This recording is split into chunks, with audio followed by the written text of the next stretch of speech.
जी अस्सलाम वालेकुम स्टूडेंट्स। ये एप्लीकेशन लेयर के कुछ प्रोटोकॉल्स जो है वो अभी हमने नहीं कवर किए थे, जिसमें एक SMTP प्रोटोकॉल है, FTP है, IMAP है, ये हम आज डिस्कस करेंगे। ठीक है, बाकी एक प्रोटोकॉल है DNS, वो आपका रह जाएगा। ठीक है, और वेब कैशिंग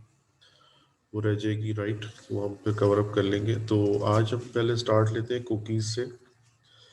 कुकीज़ जो है, बेसिकली कुकीज़ का कॉन्सेप्ट क्या है कि जिस तरह पे आप देखते हैं कि HTTP में that is the stateless protocol, right. उसमें स्टेट जो है मेंटेन नहीं होती। एक दफ़ा TCP कनेक्शन बनता है और उसके बाद जो है वो रिस्पॉन्स आ जाता है जब सर्वर से, वेब सर्वर से, तो उसके बाद कनेक्शन जो है वो क्लोज हो जाता है। तो इसमें ये है कि अब अगर फॉर एग्जांपल सर्वर साइड पे कोई आइडेंटिफिकेशन सर्वर को चाहिए कि जो क्लाइंट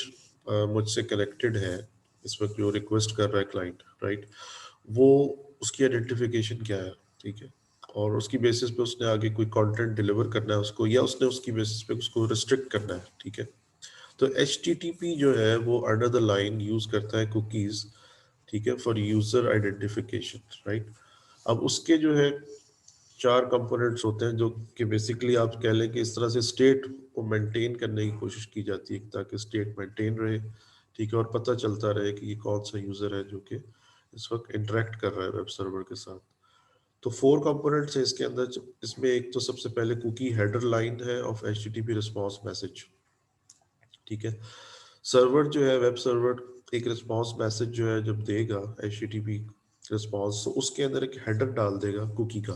ठीक है, जिसमें उसका आइडेंटिफिकेशन नंबर होगा जो कि यूनिक होगा, ठीक है, और उसके पास वो अपने डेटाबेस में, सर्वर के डेटाबेस में वो स्टोर होगा,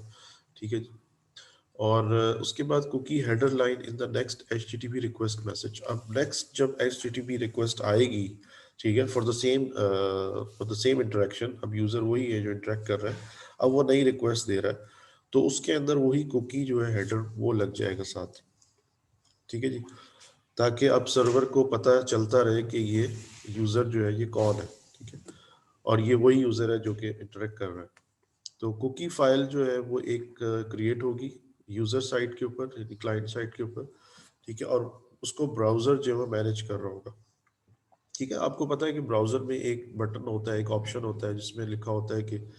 इनेबल कुकीज, तो आप इनेबल करा सकते हैं कुकीज को, तो फिर ये सारी फंक्शनैलिटी आपको मिल जाएगी। और एक बैकएंड डेटाबेस जो है, जो कि वेबसाइट का जो एक डेटाबेस है वेब सर्वर का, वो वहाँ पे मेंटेन हो रहा होता है, राइट। तो ये अब वहाँ पे किस तरह से ये जो कुकी फाइल जो मेंटेन होती है ब्राउजर साइट पे, क्लाइंट साइट पे, ये किस तरह से होती है कि इसमें एक होस्ट नेम, ठीक है, कि ये होस्ट नेम है, और आगे उसका कुकी आईडी होता है, बेसिकली जो आइडेंटिफिकेशन होती है, राइट। इसको आप देखते हैं फॉर एग्जांपल कि सुजैन यूजेस ब्राउजर और laptop visit specific e-commerce site for the first time, ठीक है। उसने लैपटॉप से ब्राउजर से एक्सेस की एक website, for the first time access की। when initial HTTP request arrive at the site, तो साइट ने क्या किया, जब रिक्वेस्ट आई इनिशियल, तो उसने क्या किया, एक यूनिक आईडी जो है जिसको हम कहते हैं एज नोन एज कुकी, वो क्रिएट हो गया, और उसकी एंट्री जो है बैक एंड डेटाबेस में लग गई, ठीक है, वहां एंट्री स्टोर हो गई उसकी। सब्सिक्वेंट HTTP रिक्वेस्ट जो आएंगी सुजैन की तरफ से टू दिस साइट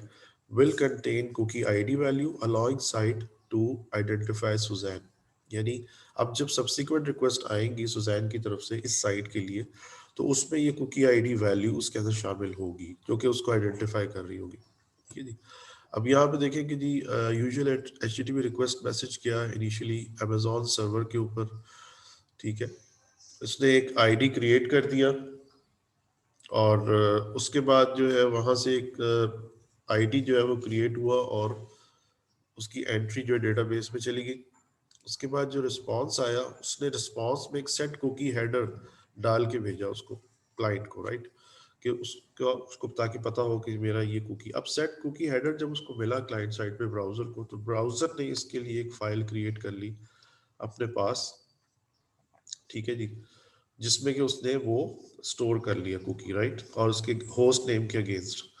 और फिर उसके बाद HTTP रिक्वेस्ट मैसेज अब जो नेक्स्ट जा रहा है, जो सब्सिक्वेंट जा रहा है, उसमें वही आईडी जो है वो जा रही है साथ, ताकि सर्वर को ये पता रहे कि ये कौन सा यूजर है जो कि मुझसे कनेक्ट हो रहा है। और फिर यूजुअल HTTP रिस्पॉन्स आएगा, बार बार वहां से कोई हेडर नहीं आएगा सेट होके, एक दफा सेट हो गया और कुकी जब यहाँ से जा रही है, अब सर्वर को पता है कि ये कौन सा यूजर है, और उसकी बेस पे उसने फॉर एग्जांपल कोई शॉपिंग करनी है या उसने कोई कंटेंट उसको डिलीवर करना है, दिखाना है, नहीं दिखाना, रिस्ट्रिक्ट करना है, वो ये उसके थ्रू मैनेज कर सकता है वेब सर्वर। ठीक है जी।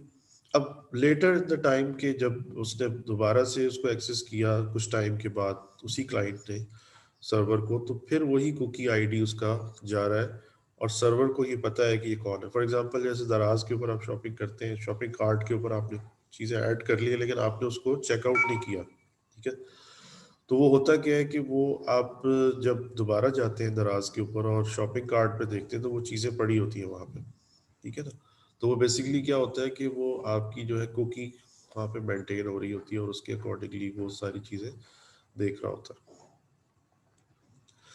अब इसमें जो है बेसिकली कुकीज़ जो है यूज़ किस लिए होती है, कुकीज़ यूज़ होती है ऑथराइजेशन के लिए, शॉपिंग कार्ड्स के लिए, रिकमेंडेशन के लिए, और यूज़र स्टेट मेंटेन होती है वेब ईमेल के अंदर। जब आप ये ईमेल यूज़ करते हैं, याहू वगैरह जो भी जीमेल यूज़ करते हैं या हॉटमेल यूज़ करते हैं, तो वहाँ पे यूज़र की सेशन स्टेट को मेंटेन करने के लिए कुकीज़ को यूज़ किया जाता है, ठीक है। सो चैलेंज क्या है कि how to keep state at protocol end point, maintain state at sender receiver over multiple transactions में उसकी मेंटेन की जाए स्टेट सेंडर रिसीवर की, और मैसेजेस इन मैसेजेस